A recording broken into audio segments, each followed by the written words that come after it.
ಭಾಳ ಖುಷಿ ಆಗುತ್ತೆ ಮೇಡಮ್. ನಮಗೆ ಇವತ್ತು ಒಂದು ಡಿ.ಕೆ. ಶಿವಕುಮಾರ್ ಸಾಹೇಬರು ನಮಗೆ ಒಂದು ಗಾಡ್ ಫಾದರ್ ಅಂದರು, ನನ್ನ ತಂದೆಗೆ ಸಮಾನ ಅಂದರು. ನಮ್ಮ ಅಬ್ದುಲ್ ನಜೀರ್ ಸಾಹೇಬರು ಅಷ್ಟೇ ನಮಗೆ ತಂದೆ ಇಲ್ಲ. ನಮಗೆ ಇರೋದು ಯಾರಂದರೆ ನಮ್ಮ ಗವರ್ನರ್, ಆಂಧ್ರ ಗವರ್ನರ್ ಅಬ್ದುಲ್ ನಜೀರ್ ಸಾಹೇಬರು. ಅವರೇ ನಮಗೆ ತಂದೆ ಸ್ಥಾನದಲ್ಲಿದ್ದಾರೆ. ಇವಾಗ ನನಗೆ ಭಾಳ ಪ್ರೀತಿಯಿಂದ ನನಗೆ ನೋಡೋಕ್ಕೆ ಹಬ್ಬದ ಶುಭಾಶಯಗಳು ಹೇಳೋಕ್ಕೆ, ನಮ್ಮ ರಂಜಾನ್ ಹಬ್ಬದ ಶುಭಾಶಯಗಳು ಹೇಳೋಕ್ಕೆ ಅವ್ರು ಖುದ್ದಾಗಿ ಇಲ್ಲಿ ಬಂದು ನನಗೆ ಇವತ್ತು ಕಣ್ಣಲ್ಲಿ ನೀರು ಬಂದುಬಿಡ್ತು. ಅವ್ರು ಖುದ್ದಾಗೆ ಬಂದು ನನಗೆ ಬ್ಲೆಸ್ಸಿಂಗ್ ಮಾಡಿ ನಮಗೆ ದುವಾ ಮಾಡಿ ಹೋಗಿದ್ದಾರೆ. ಅದು ನನಗೆ ಭಾಳ ಹೆಮ್ಮೆಯಿಂದ ಹೇಳ್ತಾ ಇದ್ದೀನಿ. ಅದು ದೇವರು ಆದಮೇಲೆ ಅವರೇ ನಮಗೆ ಈ ಪ್ರಪಂಚದಲ್ಲಿ, ನಮ್ಮ ಧರ್ತಿಯಲ್ಲಿ ಅವರೇ ದೇವರು ಅಂತ ಹೇಳಿ ನಾನು ಅವ್ರ ಮೇಲೆ ಇದು ಮಾಡ್ತೀನಿ. ಅವರು ಈ ದೇಶಕ್ಕೆ ಭಾಳ ಒಳ್ಳೆ ಕೆಲಸಗಳು ಮಾಡಿದ್ದಾರೆ. ಇಲ್ಲಿ ಹೈಕೋರ್ಟಲ್ಲಿ 14 ವರ್ಷ ಹೈಕೋರ್ಟಲ್ಲಿ ಹೈಕೋರ್ಟ್ ಜಡ್ಜಾಗಿ 14 ವರ್ಷ ಕೆಲಸ ಮಾಡಿದ್ದಾರೆ. ಆಮೇಲೆ ಸುಪ್ರೀಂ ಕೋರ್ಟಲ್ಲಿ 6 ವರ್ಷ ಸುಪ್ರೀಂ ಕೋರ್ಟ್ ಜಡ್ಜಾಗಿ ಕೆಲಸ ಮಾಡಿದ್ದಾರೆ.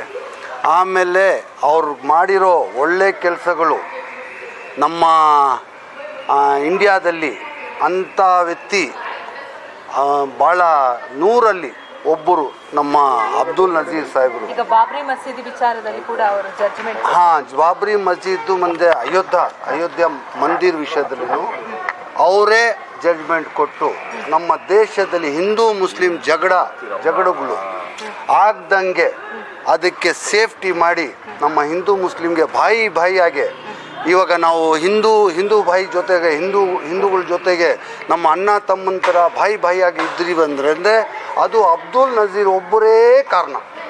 ಅಬ್ದುಲ್ ನಜೀರು ನಮಗೆ ಮೇಲೆ ದೇವ್ರಿದ್ದಾರೆ ಅಂತೀವಿ, ಧರ್ತಿ ದೇವ್ರು ಯಾರಂದರೆ ನಮಗೆ ಅಬ್ದುಲ್ ನಜೀರ್. ನಮ್ಮ ಹಿಂದೂ ಮುಸಲ್ಮಾನರಿಗೆ ಅವರು ಮಾಡಿರೋ ಕೆಲಸ, ಅವ್ರು ಕೊಟ್ಟಿರೋ ತ್ಯಾಗ, ಅವರು ಏನೇನು ಕೊಟ್ಟಿದ್ದಾರೆ, ಇವಾಗ ಗವರ್ನರಾಗೆ ಇದ್ದಾರಂತ ನಮಗೆ ಗೊತ್ತಿದೆ.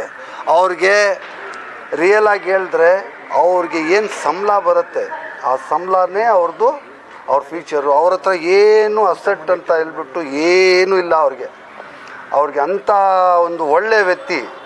ನಾನು ದುಡ್ಡು ಭಾಳ ಸಂಪಾದನೆ ಮಾಡಿದೆ. ಆದರೆ ಇವಾಗ ಅಬ್ದುಲ್ ನಜೀರ್ ಅಂತ ಅವರು ಒಂದು ನಮ್ಮ ಗಾಡ್ ಫಾದರು, ನಮಗೆ ಫಾದರ್ ಥರ ಅಂತೇಳಿ ನನಗೆ ಭಾಳ ಹೆಮ್ಮೆಯಿಂದ ಇಲ್ಲಿ ಹೇಳ್ತೀನಿ. ಅವರು ಧರ್ತಿಗೇ ಒಂದು ದೇವರು ಅಂತ ಹೇಳ್ಬಿಟ್ಟು ನಾನು ಹೇಳ್ತೀನಿ. ಆಮೇಲೆ ಅವ್ರು ಬಂದು ಹೋಗಿದ್ದು ನನಗೆ ಕಣ್ಣಲ್ಲಿ ನೀರು ಬಂದುಬಿಡ್ತು. ನನಗೆ ಬಂದು ನಾನು ಸ್ವಲ್ಪ ಬಿಸ್ನೆಸ್ಸಲ್ಲಿ ಅಪ್ಸೆಟ್ ಆಗಿದ್ದೆ, ಪೊಲಿಟಿಕಲಲ್ಲಿ ಅಪ್ಸೆಟ್ ಆಗಿದ್ದೆ, ಪೊಲಿಟಿಕಲ್ ಕ್ಯಾರಿಯರಲ್ಲಿ ನಮ್ಮದು ಹೋಯ್ತಲ್ಲ ಅಂತ ಅಪ್ಸೆಟ್ ಆಗಿದ್ದೆ. ಅವ್ರು ಬಂದು ನನಗೆ ಬುದ್ಧಿ ಮಾತು ಹೇಳಿ, ನಿನ್ನ ಮನಸ್ಸು ಬಿಡಬಾರ್ದು, ನಿನ್ನ ಶಕ್ತಿವಂತ, ನೀನು ಒಂದು ಹೋರಾಟ ಮಾಡಬೇಕು ಅಂತೇಳಿ ನನಗೆ ಶಕ್ತಿ ಕೊಟ್ಟು ಇಲ್ಲಿಂದ ಹೋಗಿದ್ದಾರೆ. ಅದಕ್ಕೆ ಅವ್ರಿಗೆ ನಾನು ಧನ್ಯವಾದಗಳು ಹೇಳ್ತೀನಿ. ನನ್ನ ಮಾತಲ್ಲಿ ಏನಾದರೂ ಮಿಸ್ಟೇಕ್ಗಳಾಗಿ ಏನಾದರೂ ಹೆಚ್ಚು ಕಡಿಮೆ ಆಗಿದರೆ ಎಲ್ಲರೂ ನಿಮ್ಮ ಮೀಡಿಯಾ ಬ್ರದರ್ಸ್ ಹತ್ರ ಕ್ಷಮೆ ಕೇಳೋಕ್ಕೆ ಇಷ್ಟಪಡ್ತೀನಿ. ಜೈ ಹಿಂದ್, ಜೈ ಕರ್ನಾಟಕ. ಎಲ್ಲರಿಗೂ ನಮ್ಮ ಹಿಂದೂ ಭಾಯಿಗಳಿಗೆ ಯುಗಾದಿ ಹಬ್ಬದ ಶುಭಾಶಯಗಳು ಹೇಳ್ತೀನಿ. ಆಮೇಲೆ ನಮ್ಮ ಮುಸಲ್ಮಾನು ಅಣ್ಣ ತಮ್ಮಂದರಿಗೆ, ಅಕ್ಕ ತಂಗಿಗಳಿಗೆ ರಂಜಾನ್ ಹಬ್ಬದ ಶುಭಾಶಯಗಳು ಹೇಳ್ತೀನಿ. ಯಾವತ್ತು ಇವಾಗ ನಗ್ತಾ ಇದ್ದೀವಿ, ನೆಕ್ಸ್ಟ್ ಇಯರು ನಾವು ನಗ್ತಾ ಇರಬೇಕಂತ ನಾನು ಕೇಳ್ಕೊಳ್ತಾ ಇದ್ದೀನಿ. ನಮಸ್ಕಾರ.